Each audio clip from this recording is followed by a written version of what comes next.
Good morning. Thank you, Gab, for that introduction. Of course. Thank you for joining us. So take it away, Mr. Argel. Okay, ayan. Good morning, everyone. So let's be active, no? If whether you're watching in Facebook or whether you're here in our Zoom, let's be active dito sa ating chat box. So I'm gonna ask a few questions. Just reply with the letter I para makita natin that you can really engage with us while we are in this session, this short session. So who among you gets turned off when they encounter the word budget? 'Di ba? Parang ako. Pag naririnig ko yung budget, parang ay nako, papagtipirin na naman ako nitong speaker na to. Ayoko niyan. Ayan, so nakikita ko may mga I dyan. So if, yan, para na-test natin yung chat box, if you can engage with us, ayan, I, thank you, thank you. Who among you loves the idea naman of spending money? Yan. Who among you loves the idea of spending money? Okay? Ayan, so parang ako din, di ba? Gusto ko rin nagsispend. Now, who among you, since tayo ay nasa online shopping mode or online shopping topic, who among you wants to know how to add to cart all you can? Yan. Hashtag add to cart all you can. Gusto nyo ba yan? Ayan, may capital me. Ayan.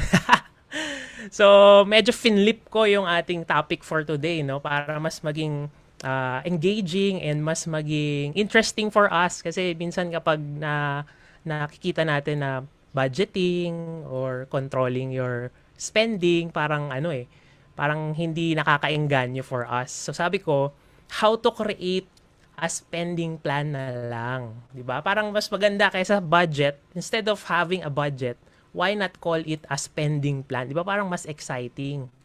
And then how you can also hashtag add to cart all you can. Yan. So if you're excited, kindly chat yung exclamation point. Ayan, please chat exclamation point sa ating chat box so we can be fully engaged, di ba? Dahil nami-miss na natin ang mga live web seminars. So ito lang yung way natin to engage with our attendees. So yun. So thank you so much for everyone. Ayan, thank you for all of you, di ba? You could be doing something else pero you're here tuning in with us in this live webinar. So of course, again, thank you sa inyo. And of course, thank you then to Sprout Solutions for this initiative. No? Give them a round of applause for organizing itong very timely discussion natin for today. So moving on, I'll just introduce myself a little bit more. So ayan, I'm Argel Tiburcio, full name Ramon Miguel M. Tiburcio, di ba? Parang hasyendero. So I'm a book author, yan. So later on, please stay tuned until the end. Baka merong giveaway ng book. We don't know. So you have to keep holding on up to the last minute. So I'm a book author and a financial advisor and also a financial literacy advocate, and I've been invited into numerous media outlets to talk about personal finance, money management, entrepreneurship, and I also speak yan, and I miss ko na yung mga live seminars na yung nakita nyo dyan sa baba is I talk to DOST scholars all over the country yan. So nasa UP Diliman. And nakikita nyo dyan si David Beckham, nagpa-picture po sa akin. Just kidding. So yan, so I'm a book author, financial literacy advocate, and financial advisor. So let's move on sa next slide. Ayan, so have you seen this this circle? Ang tawag dito is the golden circle. So if you know Simon Sinek, yan, medyo fan ako ni Simon Sinek. Sabi niya, everything dapat mag-start with why. So I structured this presentation that we started with why as well, so that mas makita natin, mas maging memorable for us yung magiging lessons ng ating how to create a spending plan and hashtag add to cart all weekend. So moving forward, yan. So if you're a book reader and if you've encountered the book Atomic Habits, no, by James Clear. Sabi niya doon, we do not rise to the level of our goals. We fall to the level of our systems. So in personal finance naman, no, I twisted this or modified this quote a little bit. Sabi ko, we do not rise to the level of our financial goals. We fall to the level of our money management systems. So for this short presentation, we will be focusing doon sa money management systems na yon that you can implement right away, no? This afternoon, bago ka pa pag-lunch, magigets na and makukuha na natin how to implement it right away. So moving forward, yan, so let's differentiate muna. Ano ba yung difference between goals and systems? So si goals, di ba usually yan ginagawa natin kapag we start the year, di ba? Or maybe personal goals yan, or corporate goals, or goals for your team and the office. Yan, family goals, ganyan. So, okay naman siya, no? We're not discrediting the importance of goals. So, we'll just contrast, no? In terms of comparing it with systems. So, sabi kasi sa goals, di ba parang ang goal is something in the future. Right? It's something that we want to achieve in the future. So, ang nagiging effect ng goals is it may reduce our current happiness. Kasi parang ang nangyayari, we will be happy when we reach that certain goal. Tama ba? If you agree, di ba? Type nyo dyan, agree or yes. Di ba? Parang it reduces our present happiness, yung ngayon, today. And also, it suggests that we can control things.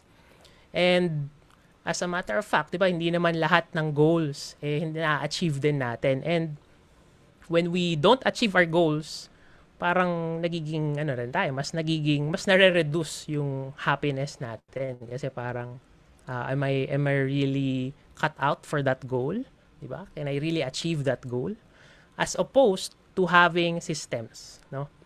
If we have systems, it tells us that we can focus on the things that we can control. Right? So, for example, ano ba yung mga systems or habits? No? Pwede rin natin yung isipin as habits. Diba? So, before we went to this webinar, diba, we had our morning rituals.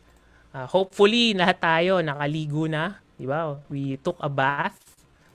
And hindi na natin iniisip, 'di ba, yung sequence, for example, 'di ba? Do we use the shampoo first before soap, or you use the soap first before you shampoo your hair, 'di ba? So type nyo dyan if you're team shampoo muna or team sabon. So 'di ba kasi if yung systems are already in place, wala na masyadong effort, wala na masyadong thought process na nangyayari.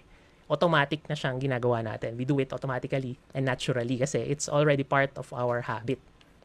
So, yun yung isa sa mga advantage of developing systems. So, we still set the goals, but we also have systems that will create small wins, di ba? And creates consistency.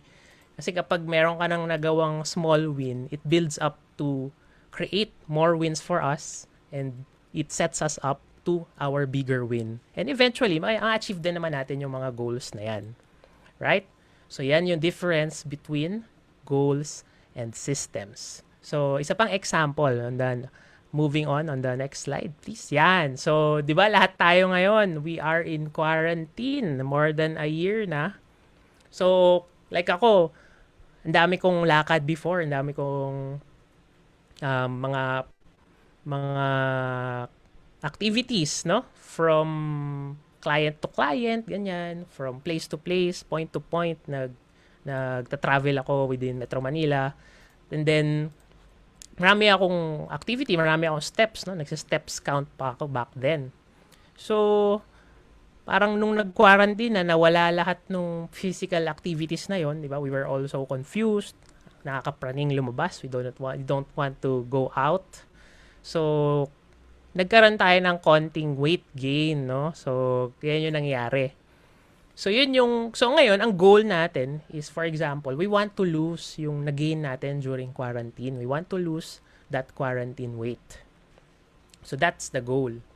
So ang system naman natin ngayon, para mas maging malinaw sa atin yung difference between goals and systems, is yung mga activities that will lead us to that goal, no? Or that habits that will lead us to that goal, na it creates small wins and consistency, sabi nga natin. So, pwede, since we're all working from home, no, most of us, we can do that every hour na we are sitting down, we can do, let's say, 20 squats. Diba? Or, after every webinar, maybe after nito, diba? You can do 20 push-ups. And then, magbi-build up na siya, no? We start small, and then we build it up as it trains our muscle, kumbaga, that it's doable and we can do it every day, and then eventually, no, we can feel the small wins, and then later on, makikita natin we can do 40 push-ups, 60 push-ups per day, 100 push-ups per day. That's just because we establish the system na every time, let's say, may break, every time we step out from a meeting, we do a certain physical activity so that we can build up the habit and lead us up to the goal that we want. Diba? So yan yung why we should distinguish goals and systems. So sa systems tayo magfo-focus for this discussion. So moving forward, yan. So now, nalaman na natin yung why, no? Why it's good to have systems in place aside from having goals as well. So now, let's go to the how. So next is, ayan. So ito yung pinaka-meat ng ating discussion and what we can do right away after this talk, after this short talk. If there's something that we can take away from this short discussion, this should be it, no? So yung first line dyan is yung normal or yung pinaka alam nating way to spend our money or to manage our money, di ba? Ito yung pinaka alam nating money management system, no? Lahat naman ng system, wala namang good or bad system, meron lang effective and ineffective. So, yung isa sa mga pinaka ineffective way of managing our money is when we get our income, we spend, and then what's left, that's what we'll save. Right? So, kung nakaka-relate ka dyan, type relate, na yan yung nakagisnan natin na way of managing our money that's ineffective, right? So now, yung income minus savings naman equals expenses. Yan yung next level natin. Yan yung sure way for us na every time we get our income, we pay ourselves first. Diba? We pay ourselves first as in a form of savings, and then what's left, we make do with it. Diba? That's the portion that we spend, no? Even if we spend that all, we know in ourselves na meron tayong natabi for our savings, for our financial goals, for that matter. No? So, income minus savings equals expenses. So, yan yung next level, no? Next level na effective. And then yung pinaka-effective is once we get that habit of saving and na-manage na natin yung mga expenses natin, that's the time that we can start investing, no? Meron na tayong habit of saving, may discipline of paying ourselves first. Yun na yung next level natin. After we get the income, we invest a portion of it, and then finally, we spend what's left. So, yan yung pinakamadaling system that we can do right away. Pero Argel, ano ba yung magandang way or yung specific, no? Ano ba yung specific way, Argel, na ilagay ko? Magkano ba yung savings? Hanggang magkano lang ba yung expenses na yan? So, that's what we'll discuss on the next portion, no? So, let's move on. Yan. So, the 10-20-70 system. So, let's discuss ano ba yung 10-20-70 system. So, let's say net income, di ba? 100% na kukuha natin ng net. So, i-divide natin siya into 3 sections. So, 10, 20, and 70. So, yung 10%, ito yung isa sa mga pinaka mind-blowing concept, no? This is the giveaway fund. Marami ring nagrereklamo dito sa giveaway fund. Kasi parang sinasabi nila, hindi ko na nga mapagkasya yung 100% ko, mag-giveaway pa ako ng 10%, Argel. So, please hold on if you're talking to yourself like that, if you catch yourself talking to yourself like that, please stay and hear me out muna. So, giveaway fund is meron siyang effect, no? It gives us a sense na meron tayo more than enough. No? It shifts our mindset that we have more than enough. Instead of coming from scarcity na kulang yung 100% sa akin, you shift it right away na meron kang abundance, no? So it creates an abundance mindset. And natitrain ka niya na you pay yourself first, 'di ba? Diyan sa 20%, pay yourself and you can give away and that you have more than enough. So it shifts our mindset, no? If hindi niyo pa na-experience 'yan, just do it. 'Yun yung isa kong masasabi sa inyo. Just do it and thank me later. So, yun, 10%, no? 10%. Suggested, these are just suggested percentages. So, 10% for giving away. 20% is how we pay ourselves. So, for giveaway, pwede dyan. Kunyari, may community pantry. You want to contribute sa inyong local community pantry. So, give 10% doon or on your church or charity. Or ngayon, since na-mention kanina earlier ni Gab, no, na nagpapadeliver siya ng mga food online. So, pwede natin yung kuhanan, pwede natin yung gawing tip jar natin, no? Meron tayong source for tipping our riders. Yan. So, pwede natin siyang gawing ganon. Tapos, si pay yourself. So, obviously, yan yung savings natin. So, we set aside that percentage, 20% for ourselves. And, eventually, it will be also our investments portion ng ating income. So 20% it's just a rule of thumb. Of course, the higher the better kasi we have lots of financial goals to prepare for. So diyan din yung diyan papasok, for example, retirement funding or your saving up for a business. Yan. So pay yourself first. And then si 70, ikaw na yung bahala. Pay everyone else. Bayaran mo na yung kuryente, bayaran mo na yung tubig, di ba? Bayaran mo na internet, bayaran mo na lahat. And then, at the end of the day, so mayroon ka pa rin na-save na 20%.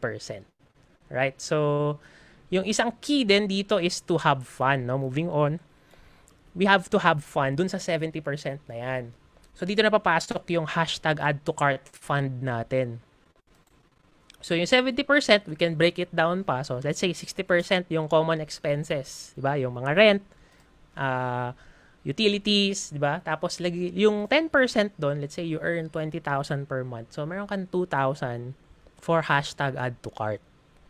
Yan. So, ang isa pang trick dito, dapat maubos mo yung 2,000 na yun sa add to cart. Di ba? Parang exciting. Every time you get income, excited ka. Yes, meron na akong pang add to cart na portion of income. At the same time, I'm taking care of my future din. Right? So, another example, no, pag medyo nasanay na tayo, is, yan, for example, expenses na reduce na natin, 40% lang. Diba? 40% of expenses.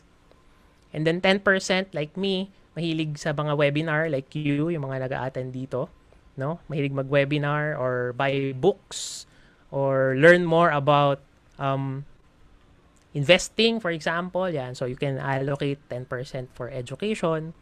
O yan, 10% for travel, di ba? Habang naghihintay tayo in quarantine, nagsalagay ka na ng travel fund for you and your future, di ba? Para pagdating dun sa okay na tayong lahat, hindi ka na mahihirapan, hindi ka mabibigla. Okay, may travel fund tayo, let's go. Diba? And then yun, nandun pa rin si add to cart. Another example, sige. Moving forward, yan, gadget naman. If hindi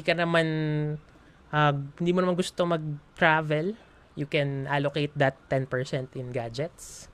So, again, meron ka ng 20% na na-save. Okay lang that you can create that kind of fund na gagastusin lang natin. Kasi yun nga yung goal natin. We want to have a good spending plan. Kasi yung good spending plan takes care of the present, no?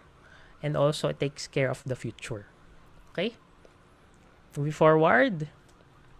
Yan. So, finally, yan na yung ating what. So, yung how natin is to manage our money management system, di ba? Manage our income, however much that is, di ba? So, now, ano ba yung mga specific tools na kailangan nating magamit, no? Moving forward. Yan, si Peter Drucker, sabi niya, if you can't measure it, you can't improve it. So, who among you here jots down or tracks their expenses? Every peso na pumapasok and lumalabas. Meron ba sa ating gumagawa nun? You track your expenses. Diba? Every order mo online, every click mo ng add to cart, kahit mapaturon ka lang, for example, during your break. Yan. So thank you for responding. Ayan. So we have mixed, di ba? Merong yes, merong sometimes. So let's see the next. Okay. Yan. So meron tayong mga options. We have options. What are you most comfortable with? So merong old school. So pwedeng pen and paper. Di ba? Every time gagastos tayo, every time we spend, we jot down how much and what kind of expense that is. Or pwede ring semi-old school na spreadsheet. Like, ngayon, we have Google Sheets available.